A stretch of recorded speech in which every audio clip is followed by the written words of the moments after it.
JEE means 2025 का exam आ रहा है और बच्चे बहुत हद तक कंफ्यूज हो जाते हैं कि इनऑर्गेनिक में क्या क्या पढ़ा जाए। मैं आपको बता दूं, इनऑर्गेनिक को लेके काफी मिथ है। कुछ भी आ सकता है, ये आ सकता है, वो आ सकता है। नो डाउट 10% ऐसे क्वेश्चन होते हैं कि आप कितना भी एनसीईआरटी पढ़ लो, कितना भी आप जेडली पढ़ लो, जितना भी आप नोट्स पढ़ लो, वो एक दो क्वेश्चन ऐसा होगा ही होगा इनऑर्गेनिक में जो आपसे नहीं बनेगा। बट मेजॉरिटी ऑफ क्वेश्चन आपसे बन जाएगा। लेकिन किन चीजों का ध्यान रखना है, तो कौन कौन सा सब टॉपिक है, वो आज डिस्कस करें कि ये आप 2 से 3 दिन में या 4 दिन में जब भी आपका मेंस हो आप रिवाइज कर लें।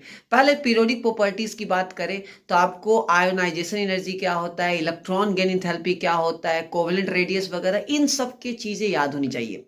अगर हम बात करें नेक्स्ट केमिकल बॉन्डिंग में, तो केमिकल बॉन्डिंग में आपका शेप, साइज, हाइब्रिडाइजेशन, ज्योमेट्री, ये सारी कुछ कवर होना चाहिए। डाइपोल मोमेंट कैसे निकालते हैं, पोलर, नॉन पोलर, इन सब का स्ट्रक्चर वगैरह आपको अच्छे से पता होना चाहिए, हर एक मॉलिक्यूल का। फिर फजान्स रूल क्या होता है, इनके आइडिया होना चाहिए। स्टेबिलिटी कैसे डिसाइड करते हैं, इनके आइडिया होना चाहिए। एमओटी, वीवीटी, इन सब का बेसिक आइडिया अच्छे से होना चाहिए। आप पीवाईक्यू वगैरह कर लो, आपका काम बन जाएगा।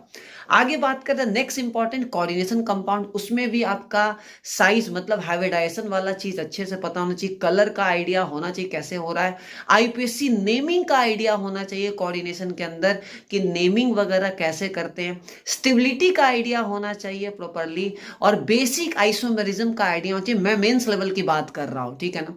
आगे नेक्स्ट अगर हम बात करें डीएनएफ की, तो डीएनएफ में आपको अच्छे से आइडिया होना चाहिए। डी ब्लॉक के जितने भी प्रॉपर्टीज हैं वो आपको आइडिया होना चाहिए। उसके बाद केमोनोफोर कैसे बनता है, K2CR2O7 कैसे बनता है, ठीक है, CrO5 का स्ट्रक्चर वगैरह क्या है, क्रोमेट से डाइक्रोमेट में कैसे कन्वर्ट होता है, ये सारी चीजें आपको अच्छे से कवर होना चाहिए, ठीक है ना।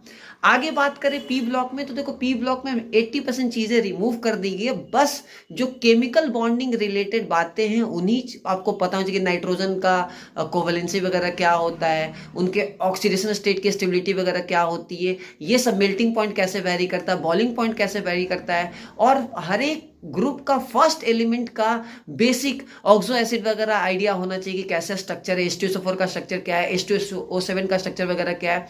ये सब अगर आपको अच्छे से आइडिया है तो आपका इनऑर्गेनिक में मेंस में सब कुछ आपका हो जाएगा। आपको ज्यादा पैनिक करने की जरूरत नहीं है।